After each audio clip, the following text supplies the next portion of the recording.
This is a Photoshop frame-by-frame animation additive tutorial. To begin, you need to have Photoshop open, so click on the Photoshop icon to launch the program.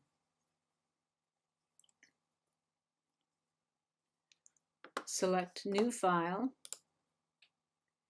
Film and Video, and we want to use the HDTV 720p preset. This will be 1280 by 720 pixels at 72 ppi, and as you look over to the side, you'll see that the preset details are, you can give it a name, and we will give it the name with our last name, our first initial, and then Additive A. This is the name it will give the file instead of untitled. It will not be saved until you save the file, but it will already have a name when you save it. The color mode has to be RGB color. Video files use RGB color. That is the file type that works for video. The background contents right now are white, and that's fine for this one. And we want to go down to Create. When you first open the program, if you haven't used it before, it will go back to a default of, let's say, I believe the Workspace will be Essentials Default. This is not the workspace we want to use for this particular project because we want to use the motion workspace. We're going to be making a video basically. We will not be outputting a video from Photoshop because the output from the Adobe Media Encoder through Photoshop does not seem to work for the Macintosh now. And it's actually probably better to use a PNG sequence anyway because it will retain things like transparency and it has a little bit better color settings. So we're going to be using a PNG sequence file as the output. But we want to go to the workspace for motion. The motion workspace looks like this. There's your regular pull downs: File, Edit, Image, Layer, Type, Select, Filter, 3D View, Plugins, Window, and Help. This down at the bottom is your timeline panel. The timeline panel also has a context-sensitive menu. It only shows things that are available, that are not grayed out, and it depends on what kind of animation you're using, what selections are available. You've got your layers panel. This is very important for what we're doing. We're going to be making separate layers that we will then turn into frames. And then you got your usual toolbox at the side, and I'm sure everyone is very familiar with the toolbox. So for right now, we want to save the file. So File, Save As, and make sure that it's going into the folder that you want it to. So I think what I should best do is make a new folder, and this folder I will call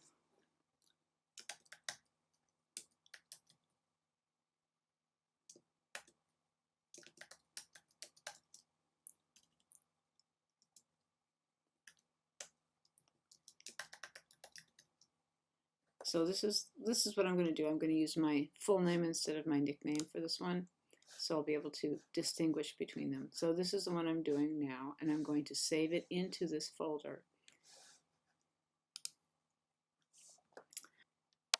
Before we start work, we have to turn it into a frame animation. So down at the bottom in the middle of the timeline, you'll see that there is a field that has two selections. You can either create video timeline or create frame animation. We want to create a frame animation for this particular tutorial. And once you've selected that, this field becomes a button. So we want to click on this field to create a frame animation. This opens up the timeline as a frame by frame timeline. So every frame is going to be indicated by a box down here at the bottom. It also gives you a little bit more room because of the size of the frames. You can change the size of the frames here if you go to panel options, so you can have middle-sized frames, which is what we have now, small or large. What we want to do is we want to draw something and build it up. That's what additive animation is. So we're going to draw and build up an A. We're going to use a capital A. We're going to use the paintbrush and we're going to hand paint this. And we're going to do it by drawing a small piece, duplicating that, drawing another small piece, duplicating that, so that we end up with layers that are A's, but they're not the whole A yet. They build up to an A. So this is called background, and I can leave that because once we're finished with it, it doesn't matter what the names of the layers are. It will keep them separate. I'm going to select the paintbrush tool.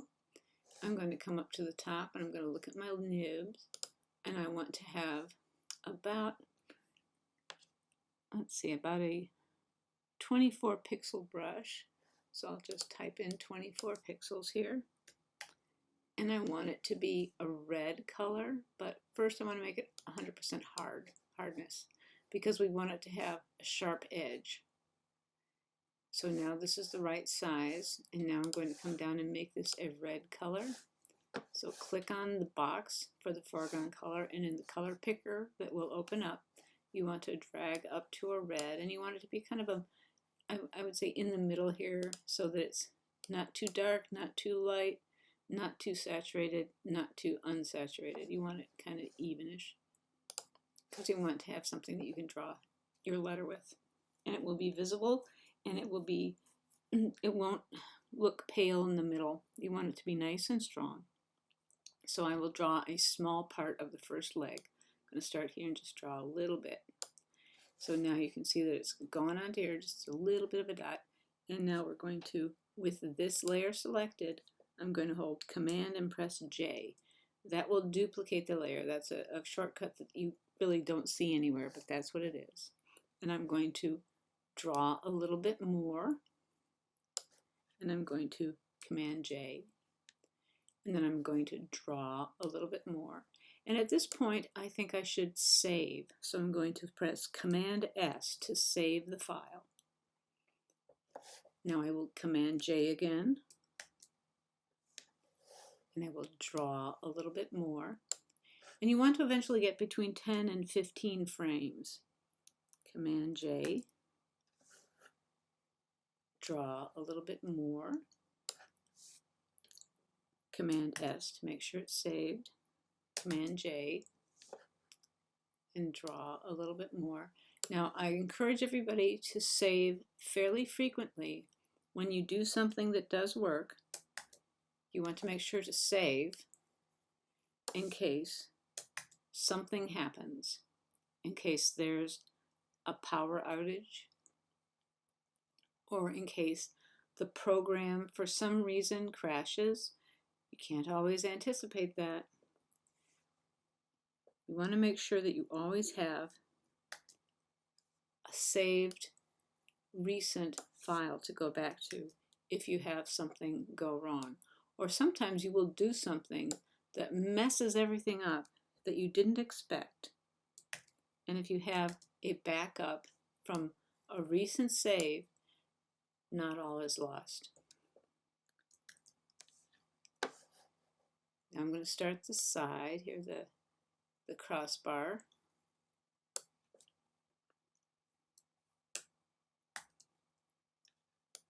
Making sure to duplicate with the Command J. Whoops. Command Z to undo. That's another shortcut. Sometimes if you move your fingers over your magic mouse, it will change the view and you don't expect it. Command save. Okay, so now I've got 1, 2, 3, 4, 5, 6, 7, 8, 9, 10, 11 layers. So that's going to be 11 frames. I've got it saved, and you can always tell when you haven't saved because up in the upper left-hand corner there will be a black dot in this red circle, and if it's like this, it doesn't have a red dot in the red circle. It's saved. But if I click there, you can see there's a black dot in that red circle. And that lets you know that I didn't save. So this means it needs to be saved. But I really don't want that red dot, so I'm going to Command Z. And now it's happy because I did save before I did that. Okay, now we want to come over to this menu that is at the upper right-hand corner of the timeline. So down at the bottom is your timeline. The right-hand corner is got this little lines box. So it's a box with lines. And you click on that and it opens up the menu. And you see now we have these things. We can make a new frame. We can copy a frame. We can optimize the animation. We don't want to do that. We can make frames from layers. When you make frames from layers, every single layer that you have turns into a frame. And it does it by having the visibility turned on for the layer that is supposed to be visible, and the visibility turned off for all the rest. And when you go through one at a time, you can see that the visibility jumps. So I'll zoom in so you can see that really well. If I select next frame, you can see what is happening. So I'll just have to zoom in when I make the video in Premiere. Okay, so now I'm going to Command Save again, make sure it's saved. But if you play it, it goes very fast. And this is a lot faster than we want it to go. So I'm going to stop it. I'm going to click on the first one. I'm going to shift click on the last one. And I'm going to click here and I'm going to choose 0.1 second delay. That's the delay for the frames. So if you click on the first one and shift click on the last frame, it selects the entire range of frames. And then you can choose the frame delay at the bottom of the first box. And whatever you do on the first box will be reflected in the rest of the boxes. So now you can say, okay, let's save again, because once I did that, you can see that there's the red dot has a black dot in the middle of it. So I'm going to Command S to make sure that's saved. Now I'll play it again, and you can see that it plays nicely. Now I want to output the file, make sure that it's saved, go Command Save, Command S. And now I'm going to go to File, Export, Render Video. I want to save this as a Photoshop image sequence. The other option is Adobe Media Encoder, and that would save it as an MP4 and with format of H.264 as the kind of compression. But that has not been working with this newer version of the Adobe suite. So we're going to do a Photoshop image sequence, which is good because the image sequence will allow us to save the transparency in the next couple of videos. So we want to have PNG as the format and leave the settings. We don't have to change any settings. Large file size is good. Starting at frame number 0, because After Effects always starts with frame number 0. Digits 2, and that's because we only have 10 or so. If we had more than 100, we would need 3 digits. If we had more than 1,000, we would need 4 digits, but we're not going to have more than 1,000. So we only need 2 digits. The size should be the document size, which is the 1280 by 720. The frame rate is 10. We want to use all frames, so the range is all frames. And this is where you would set the transparency. If we want to use transparency, we want to use an alpha channel, we want to use straight unmatted. But right now we don't need that. We're going to render that. And make sure that you change the subfolder. So we're going to create, we have to select our folder. I'm going to go down to the right folder. So I want to go to this folder because this is the one I was working on before. Let's use this folder now. Choose that one. And then I'm going to create a new subfolder, which is going to be Additive A. So that'll be good. And this is R. I want this to be R because that's the name of the thing. Well, no, let's go.